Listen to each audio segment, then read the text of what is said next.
materi distribusi probabilitas. Ya, distribusi probabilitas dari variabel acak. Nah, berarti kita harus bahas dulu variabel acak itu apa.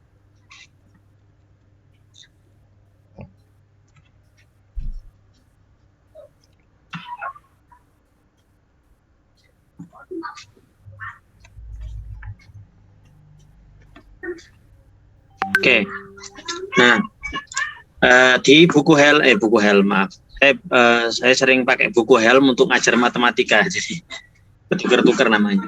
Di buku Open Intro Statistics, ini di halaman 115, ini dibahas yang namanya random variable. Ya, dikasih contoh,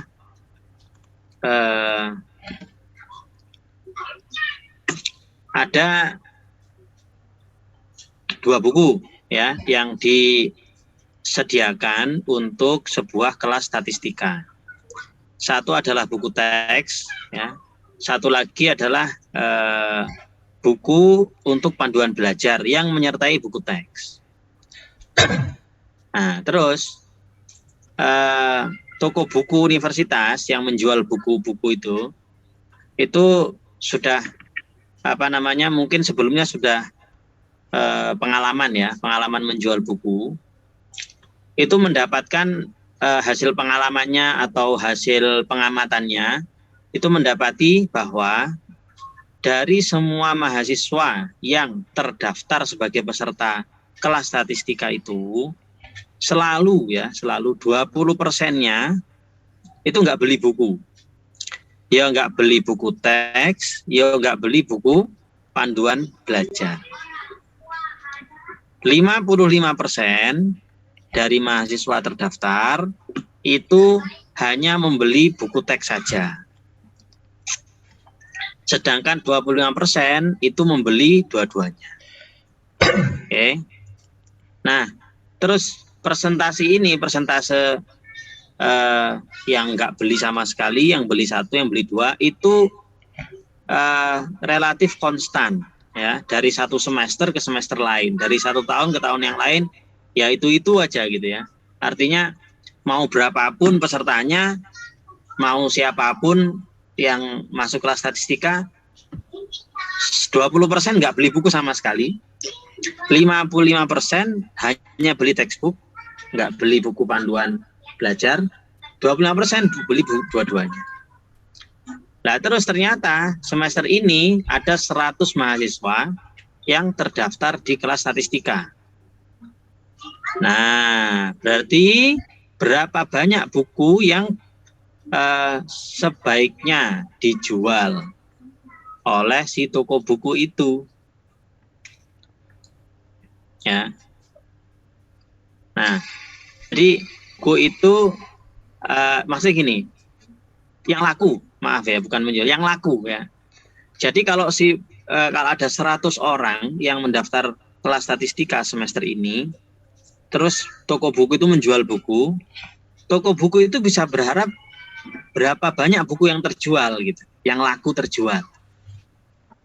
Ya jawabannya, karena biasanya 20% itu nggak beli buku, ya berarti 20% kali 100 orang mahasiswa itu nggak beli buku. Berapa 20% kali 100? 20. Berapa 20% kali 100? 20. 20 orang nggak beli buku kira-kira ya. Kemudian biasanya 55% total mahasiswa beli buku teks saja. Nah, berarti 55 hanya beli 1 buku, yaitu buku teks. Berarti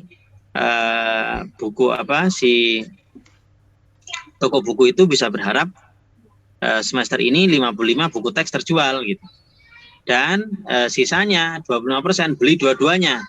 Berarti ada tambahan 25 orang membeli 25 buku teks dan 25 buku study guide.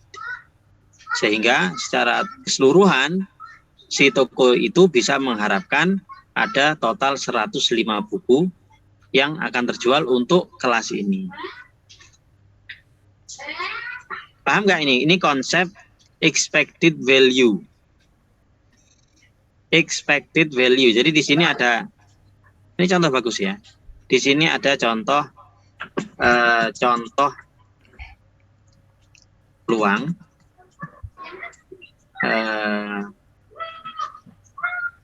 sampel dan nilai ekspektasi.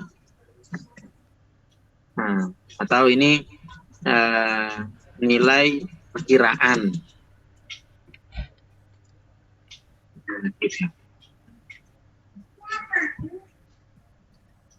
Ada yang belum paham contoh ini? Jadi misalkan Anda di pihak toko buku, Anda perlu memperkirakan kira-kira saya harus nyetok berapa, kan begitu ya? Kalau terlalu banyak nyetoknya nanti habis modal banyak untuk beli buku, tapi ternyata penjualan sedikit. Kalau terlalu sedikit, ya nanti ada konsumen tidak terlayani, wah bisa-bisa dia terus cari toko lain gitu, atau ya keuntungan tidak maksimal gitu. Nah, supaya tepat menyediakan buku harus melihat data dari tahun ke tahun biasanya bagaimana. Ternyata dari tahun ke tahun biasanya 20% total mahasiswa itu hanya membeli buku, tidak membeli buku sama sekali, 55% membeli buku teks saja, 25% membeli buku dua-duanya. Nah, itu terus kemudian itu dikalikan dengan total mahasiswa. Paham ya ini ya?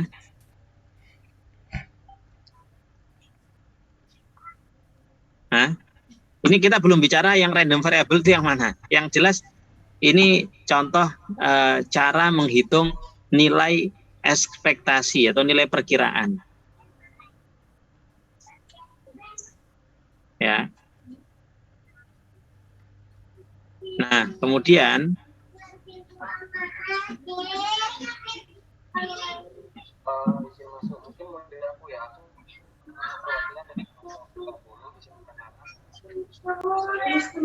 nah, karena ini nilai perkiraan ya, kira-kira bakal mengherankan nggak? Bakal mengejutkan nggak kalau ternyata yang terjual misalnya 100 buku atau yang terjual ternyata 107 buku gitu. Menurut Anda mengejutkan apa enggak? Iya, Pak. Mengejutkan, Pak. Hah? Ya di luar perkiraan mengejutkan, Pak. Mengejutkan? Iya, Pak. Nah, apa namanya? Menurut Anda suatu yang lumrah atau enggak kalau misalkan minat seseorang membeli buku, minat orang banyak itu enggak persis sama gitu. Misal ya, ini dari hasil pengamatan selama 5 tahun gitu ya. Tapi terus mahasiswa yang baru datang 5 tahun mahasiswa tahun ini yang masuk itu misalkan ya banyak dari kalangan yang kaya gitu ya, duitnya banyak gitu ya. Nah, itu hal yang mungkin atau enggak kayak itu? Bisa jadi, Pak. Bisa jadi ya. Nah, artinya apa? Ini kan data di masa lalu misalkan ya. Nah, ini tidak selalu persis sama dengan data yang kita hadapi sekarang atau data di masa depan. Itu suatu yang lumrah. Ya, suatu yang lumrah. Nah, sehingga kalau misalkan mahasiswa yang baru masuk sekarang kondisi ekonominya jauh lebih baik, atau misalkan minat belajar statistiknya lebih tinggi karena apa? Karena sekarang zamannya big data, zamannya data science. Katanya kalau pinter data science, statistika nanti dapat kerjaan gaji tinggi, oke semangat gitu kan. Jadi ada perubahan-perubahan itu lumrah. Jadi nilai ekspektasi ini bukan berarti nilai yang pasti dijamin akan sama persis dengan kenyataan. Tapi itu nilai yang paling bagus yang bisa disimpulkan dari data masa lalu. Nilai yang paling bagus yang bisa disimpulkan dari data yang kita punya. itu adalah 20% tidak beli buku sama sekali, 55% beli buku teks saja, dan 25% beli dua-dua. Itu juga seperti itu kondisi misalkan pertumbuhan penduduk. Pertumbuhan penduduk misalkan dari tahun ke tahun selama 10 tahun terakhir misalkan ya, itu pertumbuhan penduduk setiap tahun itu 2% di Jawa Timur misalkan ya. Nah itu kalau 10 tahun terakhir apakah dijamin bahwa tahun ini dan tahun depan pasti akan tetap 2%? Kan tidak ya. Ya kan bisa jadi karena kondisi kesehatan sehingga banyak anak yang meninggal sebelum lahir misalkan, atau ada perubahan sosial sehingga jumlah orang yang menikah berkurang, atau sebaliknya perubahan sosial budaya yang menikah tambah banyak. Itu kan mungkin saja. Tapi nilai 2% itu adalah perkiraan terbaik yang kita punya dari data yang ada. Nah, ini juga prinsip penting dalam statistika. Ilmu teori peluang dan statistika itu tidaklah mengubah ketidakpastian menjadi kepastian, tidak. Yang tidak pasti tetaplah tidak pasti. Tapi ilmu matematika yang cabangnya ini teori peluang dan statistika ini menghitung ketidakpastian. Berapa besar ketidakpastiannya? Itu muncul angkanya, sehingga angka itu bisa dibandingkan dengan kemungkinan-kemungkinan yang lain. Tuh. Oke, sehingga Anda niat belajarnya harus benar. Jangan niat belajar statistika supaya saya bisa mengubah atau memberikan perkiraan yang pasti terjadi. Wah, itu keliru sudah niat. Karena ilmu statistika nggak bisa kayak gitu. Yang bisa adalah dari data yang ada, kemudian dihitung dengan teorinya yang sudah teruji, berapa nilai ketidakpastian, ada angkanya. Sehingga kalau ada dua pilihan A, pilihan B, dari hitungan itu kelihatan mana yang peluang berhasilnya lebih besar. Dengan tetap mengandung peluang gagal. Gitu. Nah, sekarang kita lihat selanjutnya. Oke, setelah tahu, kira-kira bakal terjual 105 buku. Ya, dengan total 55 tambah 25 buku teks, ya, berarti 70 ya. 80 buku teks. Kemudian ada 25 buku panduan ini. Berarti nanti dapat duit berapa? Nah, dapat penghasilan berapa? Itu juga seperti itu. Satu buku teks harga $137. Satu buku panduan harga $33. Ya tinggal dikalikan gitu. Nah, tapi sekali lagi berarti didapat semester ini atau tahun ini bakal dapat $4.250. Tapi kan seperti tadi, bisa jadi ada kondisi perubahan-perubahan yang itu tidak pasti, tidak bisa kita tentukan, sehingga bisa jadi lebih dari $4.250, bisa jadi kurang dari $4.250.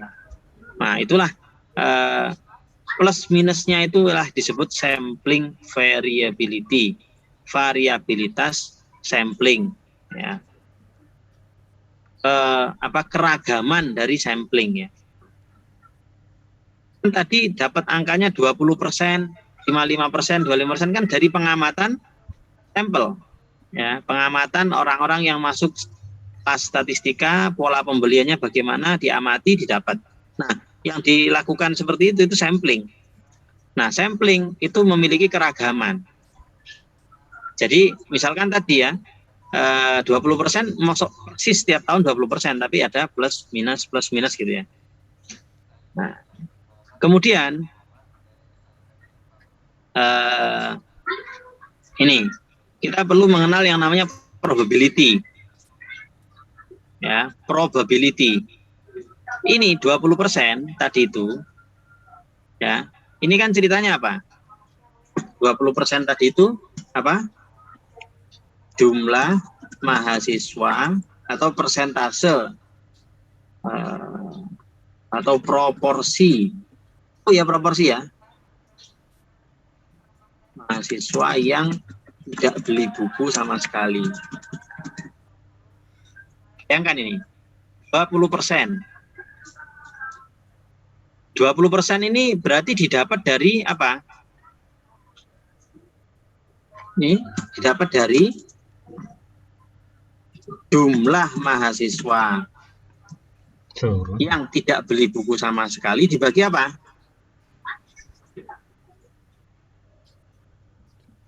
Total mahasiswa. Total mahasiswa. Ya. Nah, ini ya.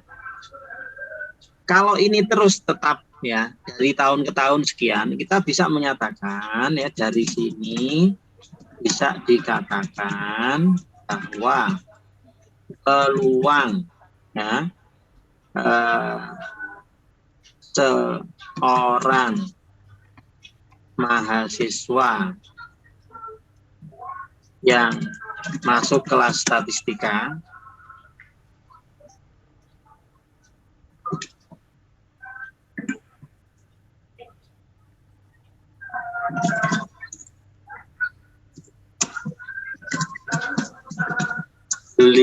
tidak beli buku sama sekali adalah 20%. Sama kayak gitu juga, misalkan Anda survei ke teman-teman Anda ya, mahasiswa jurusan teknik sipil dari berbagai prodi, kemudian Anda cek gitu kan, di misal ya, misal ada 100 orang mahasiswa ya prodi mahasiswa jurusan sipil ya, ternyata dari ini dipilih acak gitu ya, dipilih acak, ternyata ada 35 orang mahasiswa yang berasal dari luar Kabupaten Jember. Nah, gitu. Nah, ini dari sini saja Anda bisa kemudian memperkirakan peluang ya. Peluang andai kata Anda lakukan survei lagi ya ke mahasiswa jurusan sipil lagi gitu ya, peluang bahwa mahasiswa itu berasal dari luar Kabupaten Jember berapa? 35%. 35% ya, atau sama dengan 0,35. Kemudian perlu diingat ya, yang namanya peluang itu selalu ya lebih besar sama dengan lebih kecil atau sama dengan 1 dan lebih besar atau sama dengan 0. Ini peluang ya, tidak bisa peluang itu negatif atau lebih dari 1. Jadi kita menentukan peluang itu bisa dari data hasil sampling yang sudah pernah dilakukan. Itu. Oke.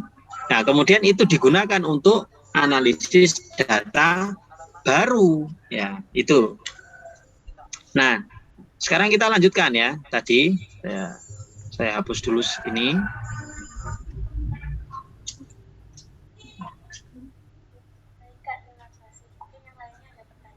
Jadi kita sudah tahu ada sampling variability.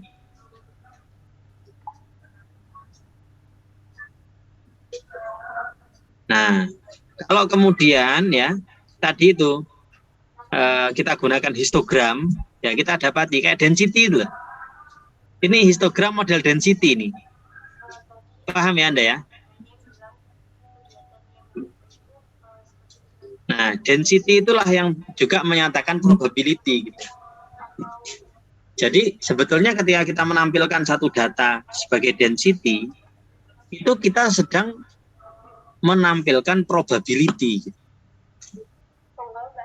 Ya, saya ambil contoh ya, misalkan di RStudio. Lah, Mungkin ya, kalau untuk sunatan massal sendiri kita itu pastinya nggak bekerja sendiri. nah, yang histogram tadi ya, saya bersihkan dulu. Kita bekerja sama Histogram, iris, pihak rumah sakit. Sepaleng. Waktu itu ada apa ya? Ada channel lah. Jadi awalnya tuh ada channel, terus ada Nah ini kegiatan ya. sunatan massal itu. Oh di zoom nggak kelihatan ya? Jadi, sampai sekarang Diginiin aja. Nah.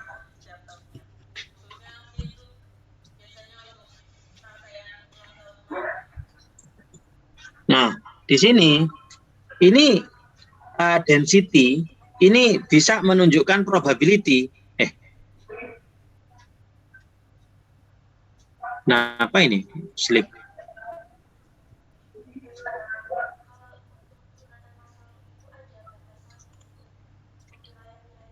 Nah, jadi dengan melihat density ini sebetulnya kita juga bisa menghitung probability gitu loh. Anda lihat ini ya.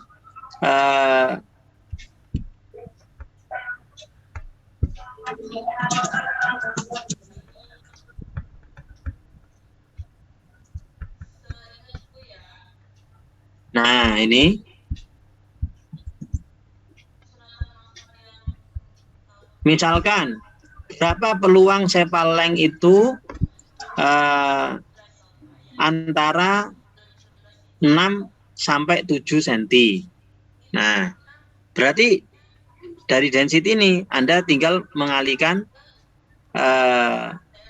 ini tingginya ya kan, tingginya, kemudian kali lebarnya. Untuk yang balok ini itu sudah jadi luasnya ini, terus ditambah tingginya, lebarnya untuk balok sebelahnya, terus ditotal, dapat persen toh, ya dapat persen kan ya. Nah itulah menyatakan probability ini sudah, gitu. Sama dengan cara contoh di buku ini menampilkan data. Berapa besar penghasilan yang didapat.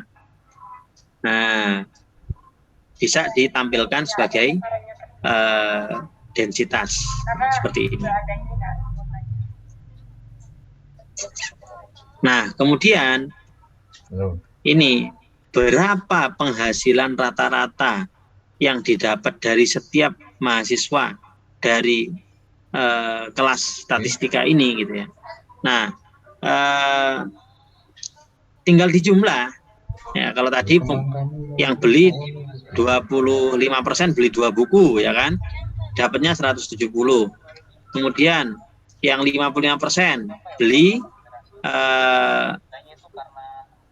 ini textbook saja, dapatnya 137, dijumlah ya. Kemudian dibagi 100 gitu ya. Nah, jadi dapat 117,85. Ini contoh soal expectation ya. Nah, sekarang yang kita bahas tadi itu mengandung contoh random variable. Nah, random variable itu apa? Itu adalah sebuah variabel atau sebuah proses yang menghasilkan luaran angka. Apa contohnya? Contohnya adalah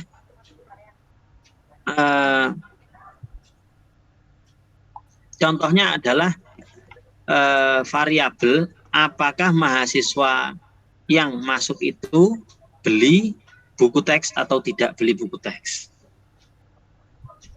Nah, jadi suatu variabel atau proses yang acak itu artinya random, itu tidak kebalikannya sesuatu yang deterministik, artinya tidak pasti. Seperti tadi ya, berapa orang mahasiswa yang beli buku teks, itu sesuatu yang nggak pasti. Nah, sehingga dari situ bisa kita definisikan sebuah random variable, ya, yang random variable itu menyatakan apakah mahasiswa itu beli buku atau enggak.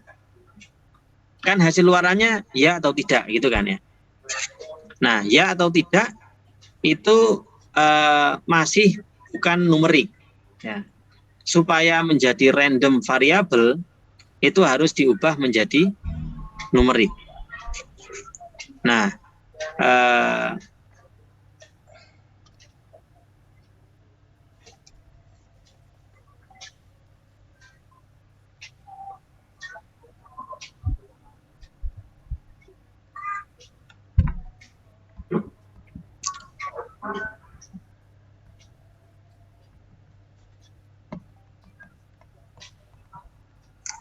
kalau artinya beli atau enggak beli, nah itu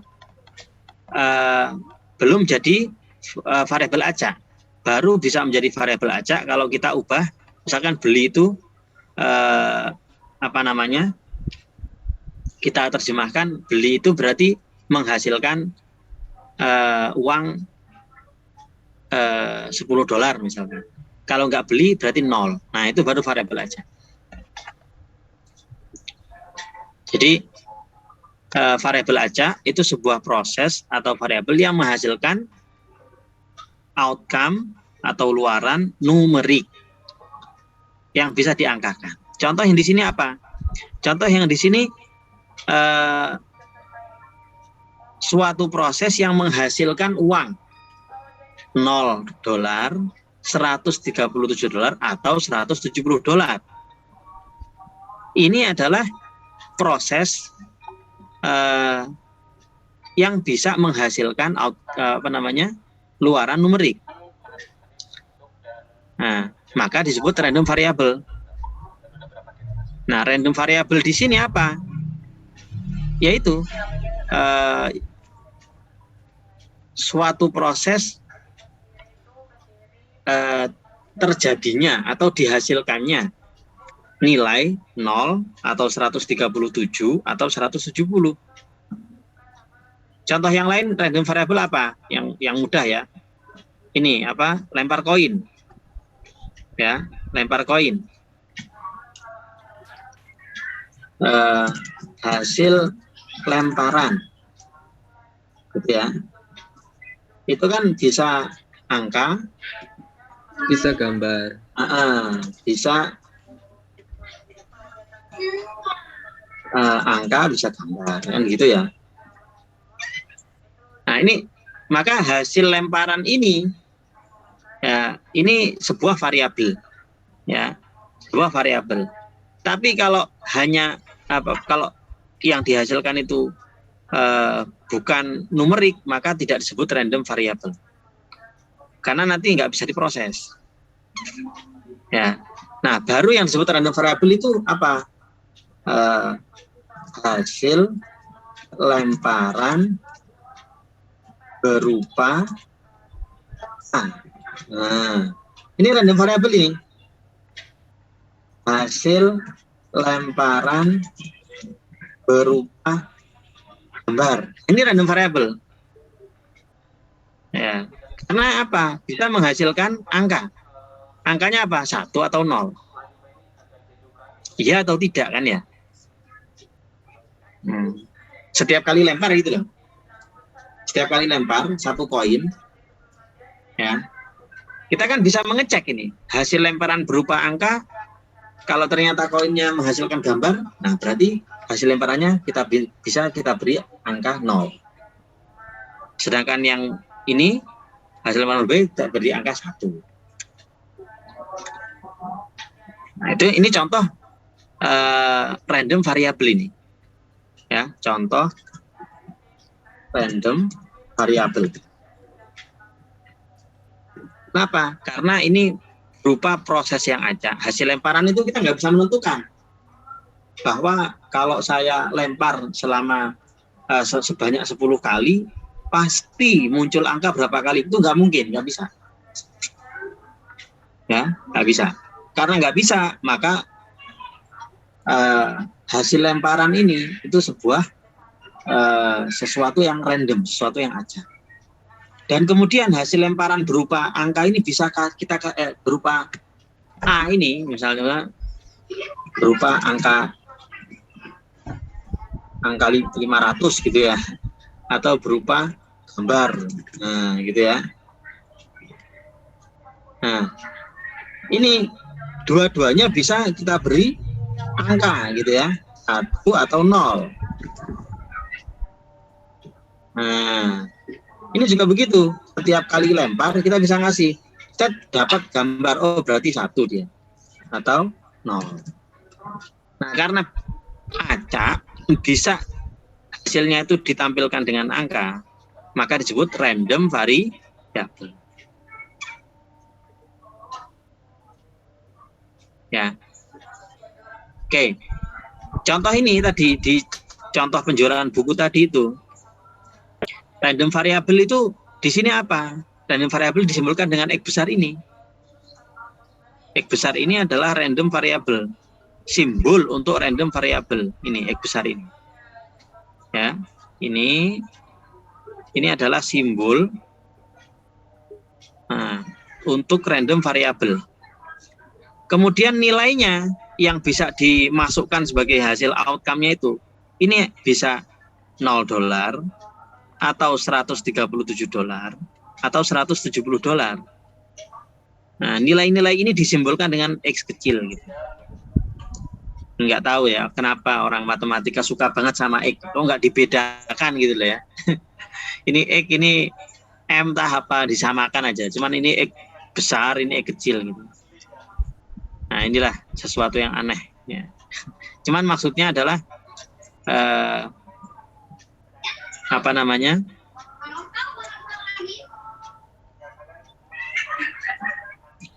X ini menyatakan penghasilan si toko buku dari setiap mahasiswa, dari seorang mahasiswa itu X.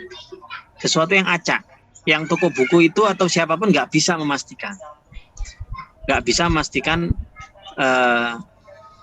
apa namanya, pasti dapat berapa, nggak pasti, maka dia random. Tapi kemudian karena ini penghasilan bisa diisi dengan nilai angka, maka ini disebut random variable. Ada banyak sekali random variable di sekitar kita. Kalau kita mau misalkan rata-rata ya, kalau saya ngambil contoh, ngambil secara acak, saya memilih secara acak 3 orang dari Anda yang ada di kelas ini. Ada 43 orang, saya ambil acak 3 orang. Ya, apa kalau sebelumnya saya nggak punya data sama sekali, apakah saya bisa memastikan berapa rata-rata tinggi badan 3 orang yang terpilih itu? Bisa nggak? Tidak bisa. Tidak bisa kan? Maka rata-rata tinggi badan 3 orang yang akan saya pilih itu adalah sebuah hal yang random, yang acak. Dan itu bisa berapapun ya kan? Rata-ratanya kan? Bisa jadi 168, bisa jadi 150, bisa jadi berapa. Itu berarti dia variabel. Karena tidak bisa ditebak, maka dia acak. Karena bisa diisi angka, bisa diisi nilai yang berubah-ubah, namanya variabel.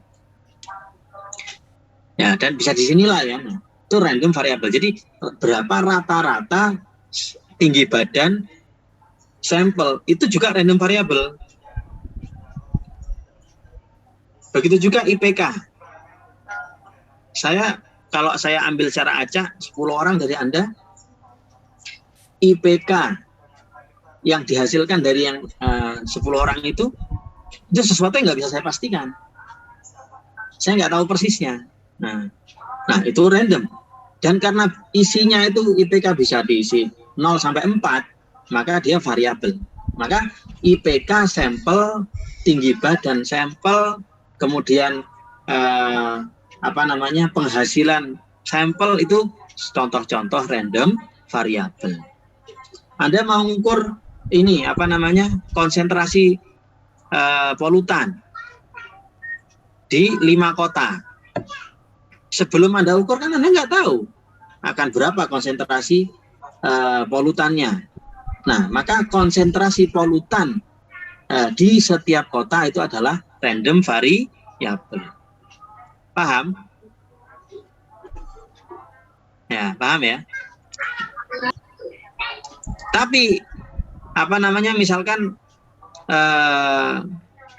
ini apa, bayi yang akan lahir itu laki-laki atau perempuan. Kalau itu kalimatnya jenis kelamin bayi yang akan lahir, itu kan juga acak. Tapi kan nggak bisa kita kasih angka. Nah, itu bukan random variable. Baru jadi random variable kalau kita nyatakan bayi jenis kelamin bayi laki-laki adalah jenis kelamin bayi yang akan lahir adalah laki-laki. Itu jadi random variable. Kenapa? Karena bisa kita kasih angka 1 atau 0. Nah, jadi banyak sekali, hampir semua hasil sampel itu bisa jadi random variable. Asal tidak ditebak, tapi bisa dikasih angka dan jadi tentukan probabilitasnya ya dari data-data masa lalu. Oke. Nah, kalau kita sudah tahu random variable, kita bisa menghitung berapa nilai yang bisa diharapkan, yang bisa diperkirakan dari random variable itu, yaitu peluang dikali angkanya tadi gitu. Kayak tadi ya, angkanya itu ada 0, 137, 170 dikali peluangnya. Peluangnya ini adalah data di masa lalu. Ini adalah contoh expected value dari random variable. Dan random variable nanti, nah ini di sini nih. Ini, nah, ketika proses ini kemudian kita bawa lebih luas, ya, kayak tadi rata-rata IPK. Berarti berapa persen mahasiswa yang biasanya IPK-nya di bawah 2, gitu kan? IPK-nya 2 gitu ya. Nah, dikali 2. Kayak gitu. Masing-masing dikalikan dengan peluangnya, didapatlah ini apa? Expected value. Oke. Ini waktunya sudah 18.46. Saya juga perlu sholat isya ya. Cukup di sini dulu ya, mungkin lain waktu kita bahas soal quiz tadi ya, yang mungkin Anda masih bingung. Kalau nggak bingung ya nggak apa-apa, lanjut. Insya Allah lanjut ke depan ya. Hari apa? Lupa saya, Rabu ya? Hari Rabu. Rabu apa Kamis? Pokoknya itulah ya. Jadi bukan Sabtu lagi ya. Insya Allah bukan Sabtu lagi. Oke. Terima kasih semuanya. Assalamualaikum warahmatullahi wabarakatuh. Waalaikumsalam Waalaikumsalam warahmatullahi wabarakatuh. Terima kasih, Pak. Terima kasih, Pak. Terima kasih.